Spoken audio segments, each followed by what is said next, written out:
हमारे मैथ के स्टूडेंट्स को ना एक चीज का कंसेप्ट क्लियर नहीं होता, नॉर्मली होता है, हमने भी देखा है, और वो क्या है कि अगर प्लस प्लस के साथ मल्टीप्लाई हो तो क्या आना चाहिए, अगर माइनस माइनस के साथ मल्टीप्लाई हो तो क्या आना चाहिए, माइनस प्लस के साथ हो या प्लस माइनस के साथ हो तो क्या आना चाहिए, और इसको याद कैसे रखा जाए।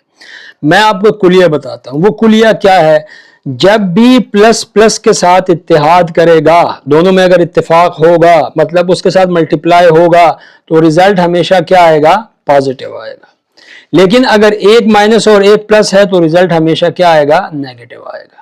अब देखिए यहां पे भी क्या है, माइनस और माइनस ने इत्तेहाद किया है ना, माइनस अगर माइनस के साथ इत्तेहाद करेगा और प्लस प्लस के साथ इत्तेहाद करेगा तो रिजल्ट क्या आएगा, ये प्लस आएगा। ठीक है, ये देखें यहां पे क्या प्लस आ गया, और यहां नीचे फिर क्या है, एक साइड पे माइनस, दूसरी साइड के ऊपर क्या है, प्लस है, तो रिजल्ट हमेशा क्या आएगा, माइनस आएगा। सो द कुलिया इज दिस कि अगर प्लस प्लस के साथ और माइनस माइनस के साथ मल्टीप्लाई होगा तो क्या होगा, प्लस होगा, दोनों सूरतों में प्लस होगा। लेकिन अगर अपोजिट होंगे, एक दूसरे के मुखालिफ होंगे, तो फिर माइनस होगा। ठीक है, ये आपने याद रखना है बस। Thank you very much.